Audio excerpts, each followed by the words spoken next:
Quran itu unik. Quran itu unik. Orang-orang yang mampu berinteraksi dengan Quran secara baik, entah itu sekedar membacanya, memahaminya, atau menghafalkannya, maka yang pertama Allah deklarasikan dalam Al-Quran adalah ia mampu merubah kehidupan orang itu. Jadi kalau Anda, saya, kita dekat dengan Al-Quran, itu hal pertama yang Allah sampaikan, Al-Quran akan merubah hidup kita menjadi lebih baik. Itu yang dimaksud Quran surah 35 Fatir di ayat ke-32 di ujung ayatnya. Thumma awrathnal kitaba alladhina istafayna min ibadina faminhum zalimun li nafsi wa minhum muqtasid wa minhum sabiqun bil khairati biidznillah. Jadi orang-orang yang mendapatkan percikan kebahagiaan untuk mau berinteraksi dengan Al-Quran. Ya, interaksi itu dibagi 3 nanti. Ya, baik itu kita hanya sekedar ingin baca misalnya. Jadi kalau dalam sehari ada kilatan pada diri kita yang menuntun kita untuk mau baca Quran, itu mahal sekali. Itu anugerah paling mahal yang tidak bisa diusahakan, itu pemberian. Maka kalau dalam sehari terfikir misal, saya pengen baca Quran, itu cepat ambil. Karena itu kasih Allah yang tidak diberikan pada setiap hamba. Karena kalimat Qurannya, "Tsumma awrathnal kitaba alladzina istafayna min ibadina." Aku pilih dari kalangan hamba-hamba aku tertentu yang diantara mereka diberikan dorongan agar mau berinteraksi dengan Al-Quran. Baca. Atau misal tidak baca tapi pengen tahu artinya. Ya, saya belum tahu nih ad-duha ini artinya apa. Terus kita buka terjemahan, buka tafsir ringan, lalu kita baca itu. Itu pun anugerah. Ya, itu anugerah. Atau saya ingin menghafal, itu juga anugerah. Nah, apa ciri seseorang mendapatkan keberhasilan dari hasil interaksinya dengan Al-Quran? Saya pengen baca Quran hari ini, lantas saya bawa mushaf, saya baca. Setelah selesai baca itu, apa ciri dia berhasil melewati bacaannya? Apa ciri dia berhasil melewati kajiannya? Apa ciri dia berhasil melewati hafalannya?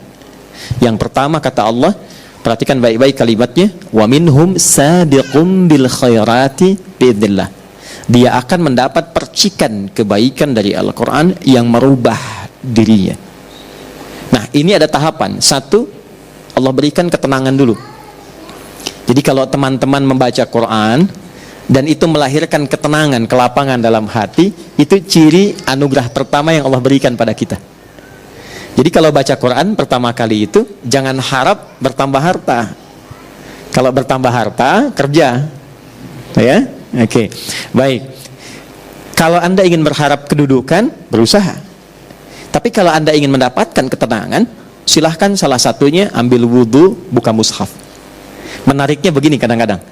Kadang saat kita punya masalah, lalu kita buka mushaf, menariknya kadang-kadang saat dibuka acak itu, kok ayatnya sesuai dengan apa yang sedang kita rasakan. Nah, itu bisa begitu. Nah, itu hanya Al-Quran. Anda boleh buka bacaan apa saja, tidak ada sifat yang sama dengan Al-Quran. Karena itu baru dibuka, belum dibaca, baru lihat, itu sudah merasakan getaran tertentu di jiwa.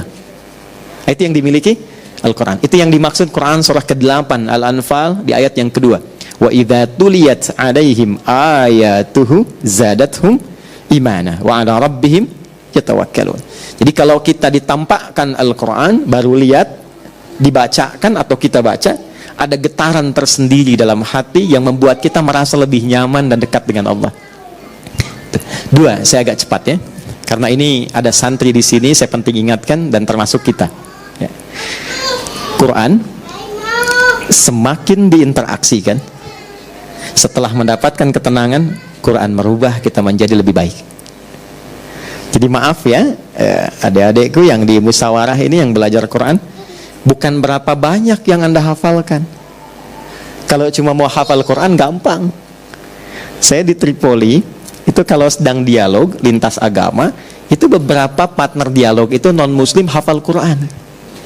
Ada yang hafal. Jadi kalau sekedar hafal gampang. Saya punya burung beo, Ya, sekarang sudah mati, tapi saya yakin matinya husnul khotimah. Ya. Hari Jumat dia, ya, dia meninggal hari Jumat setelah mengetahui Allahu Akbar, hafal, dan telah hafal ayat pertama surah Al-Ikhlas, dan dia menyapa setiap orang dengan salam. Dan saya beri nama dia Suneo, ya, karena suka nengokin orang. Setiap orang datang, Assalamualaikum, Assalamualaikum, katanya, Allahu Akbar, Allahu Akbar. Makanya saya sering sedih kalau ingat Suneo itu. Jadi saya sering berkata pada diri saya kalau lewat kandangnya, ini kamu tidak dihisab, tapi sudah kenal Allah. Banyak orang-orang yang terancam dengan hisab, dia belum kenal Allah. Kamu tidak dihisab, tapi kamu bisa sapa orang dengan salam. Ada orang yang bahkan mengatakan sudah beriman, tapi dia belum mampu menyapa orang lain dengan salam. Nah, itu poin besarnya. Jadi kalau sekedar hafal, hewan pun bisa hafal.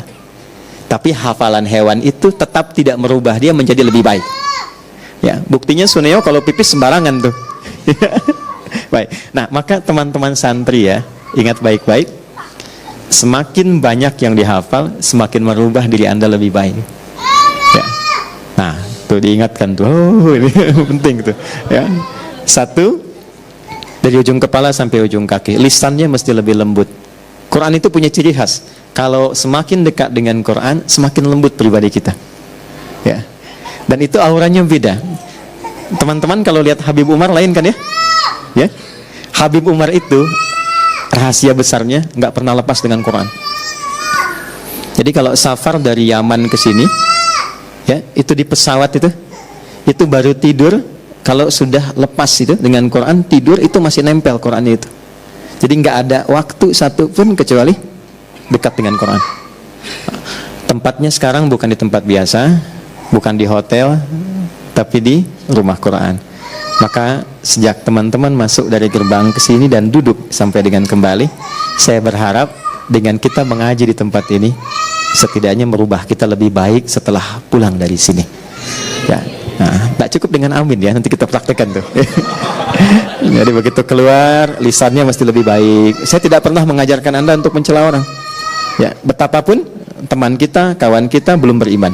Ya, itu poinnya.